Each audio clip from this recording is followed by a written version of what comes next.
All right, let's talk about LA Knight. Yeah.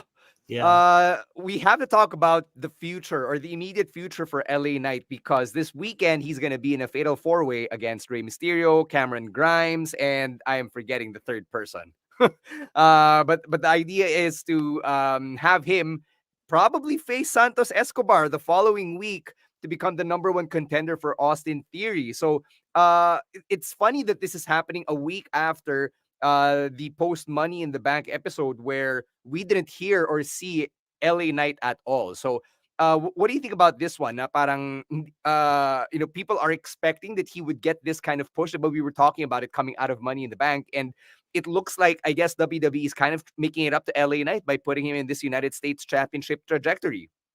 Emil, you want to start? For me, it's actually the step in the right direction, going after the US title. Because I also kind of said this after Money in the Bank na hindi naman, hindi naman ibig sabihin na ipupush si LA Knight na world title agad.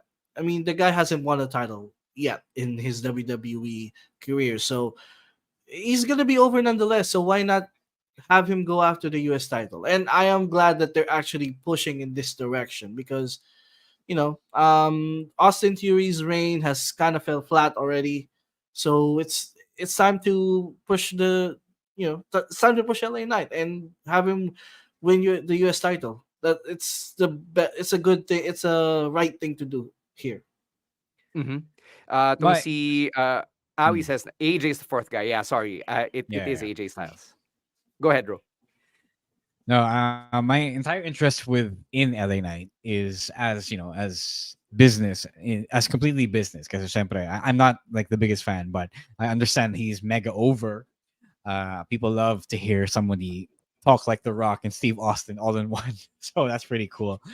Um, I do think that yeah, it's like what I said last time. If you guys didn't catch it, nah, it's not like Cody Rhodes where I can already tell you, we can already tell you, you can already see that Cody Rhodes is a proven commodity, and WWE sees Cody Rhodes as a proven commodity, and it's a matter of when, not if.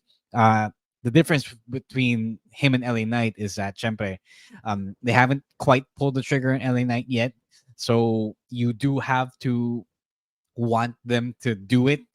You do have to parang hold them accountable in making sure now, okay, you're listening to the people. You already almost had a Cody Rhodes uprising nung WrestleMania. So I think you can't, tempt fate twice here by ignoring the major LA Knight movement. What did you think of that promo on SmackDown? Because the way that he delivered it actually sounded very babyfacey. And I think from Money in the Bank, yung build up noon to now, we're slowly getting an LA Knight face turn, Chino. Do you think, have you been seeing the same thing? No, I'm pretty sure he's a face at this point because I feel like, and this is again piggybacking off something Ro said, na the WWE. It's nice to see somebody who talks like The Rock and sounds like The Rock and does catchphrases like The Rock. Diba? Pero feeling ko in-underestimate din ng WWE yung power na dala ni LA Knight. Eh. Like when they signed the wrestler formerly known as Eli Drake, I'm pretty sure there was a ceiling kasi unang-una, he was a lot older than everybody else in his draft class. He was also one of the few indie darlings na kasama dun sa draft class na yon. So, I'm pretty sure when they put him on NXT, he was going to just stay in NXT a lot longer than everybody else as enhancement talent. Diba? Little did they know na may captivating power pala yung charisma ni LA Knight. And so, I'm happy for the guy. I'm glad that we're seeing more of him on TV.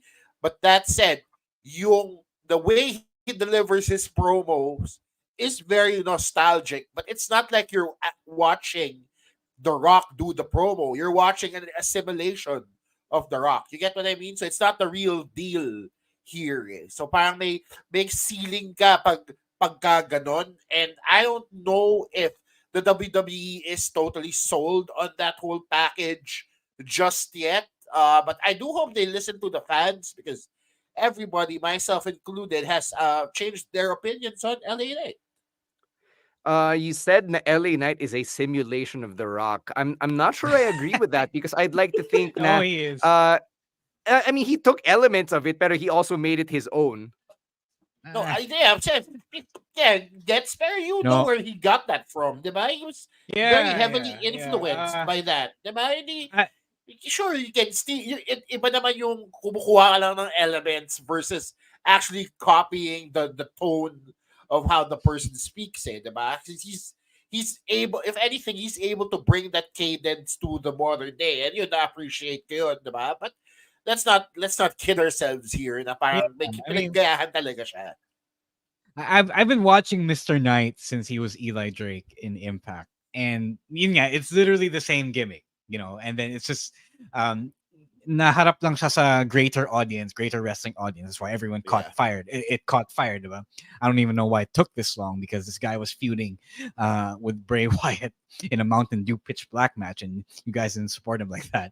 But it's the same. When I first saw that, he was doing the Eli Drake, and he was doing the it's a fact of life, and all of that stuff that everyone else loves now. I saw that in the very beginning of it, and noon pa lang, I knew that this guy was doing The Rock, and whether he intended to or not, it's not a bad formula. But yeah, Chino's right. Let's not pretend that this is not The Rock, because he modulates like The Rock. He does catchphrases like The Rock. He knows that the catchphrases work. Diba? He's loud and boisterous like The Rock, and I think there is no shame then in admitting na eto yung peg mo. Diba?